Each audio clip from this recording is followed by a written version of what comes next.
कहानी माँ की थाली। गांव धनपुर के एक कच्चे मकान में श्यामू अपनी बूढ़ी माँ सीता के साथ रहता था। घर छोटा था लेकिन दिलों में बहुत जगह थी। श्यामू रोज खेतों में मजदूरी करता और माँ उसके लिए घर पर सादा खाना बनाती। हर दिन जब वो घर लौटता, माँ उसके सामने थाली लगाती, दाल, एक सब्जी, कभी रोटी, कभी चावल। माँ का खाना आम जैसा नहीं था, लेकिन उस खाने में एक चीज हमेशा रहती, माँ का प्यार। श्यामू थक कर बैठता और माँ कहती, खा ले बेटा, थक गया होगा। और हाँ, खाना ज्यादा अच्छा तो नहीं बना, लेकिन दुआओं से भरा है। श्यामू मुस्कुरा देता और खाना शुरू करता। यही उनकी दुनिया थी। एक दिन गांव में शहर की एक कंपनी के अफसर आए।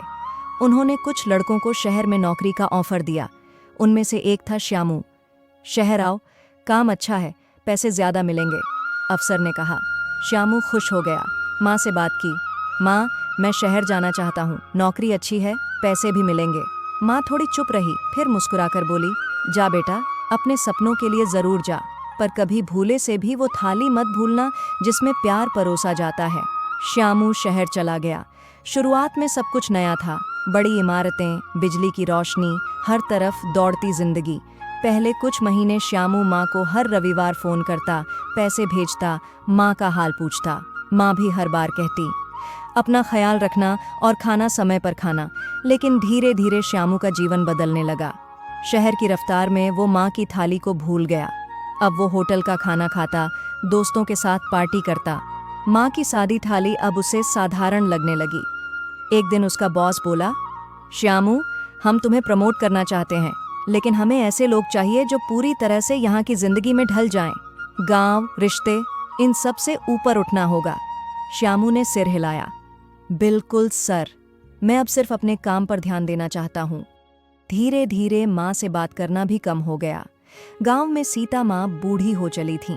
उनके हाथ कांपने लगे थे, लेकिन रोज उसी तरह 2 रोटियां बनाकर रखती थीं, मानो बेटा आ जाएगा और बोलेगा, माँ, भूख लगी है। एक दिन गांव के एक लड़के गुड्डू ने श्यामू को चिट्ठी भेजी। श्यामू भैया, माँ बहुत बीमार हैं, बुखार में भी बस यही कहती हैं, मेरा बेटा जरूर आएगा, मैं उसकी थाली तैयार रखूंगी। लेकिन श्यामू ने चिट्ठी दराज में रख दी और भूल गया।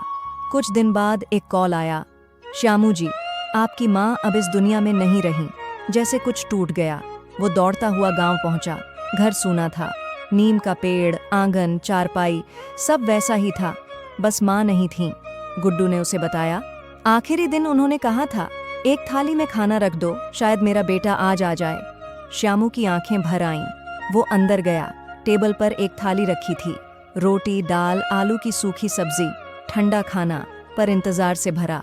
गुड्डू ने एक पुराना डिब्बा आगे बढ़ाया। ये आपकी माँ ने आपके लिए छोड़ा था। डिब्बे में एक चिट्ठी थी। बेटा, अगर ये चिट्ठी पढ़ रहा है तो तू जरूर आया। तू चाहे देर से आया हो, पर आया। मैं जानती थी तू भूला नहीं है, बस समय ने तुझे घेर लिया था। मेरे गहने मैंने आंगन के नीम के नीचे रखे हैं, पर उनसे ज्यादा कीमती मेरी वो थाली है जिसमें मैंने हर रोज तेरे लिए प्यार परोसा था। अब कभी किसी की थाली को हल्के में मत लेना, क्योंकि असली दौलत वहीं होती है। श्यामू के हाथ कांप गए। वो नीम के पेड़ के पास गया, जहां मिट्टी में एक छोटी सी पोटली दबी थी। उसने उसे खोला। माँ के पुराने गहने थे। उस दिन उसने वहीं थाली उठाई और नीम के नीचे बैठकर खाना खाया। पहली बार उसे उस सादी थाली में राजमहल का स्वाद महसूस हुआ। मोरल, जिंदगी में हम बहुत कुछ कमा सकते हैं, लेकिन कुछ चीजें बस एक बार मिलती हैं, जैसे माँ और माँ की थाली।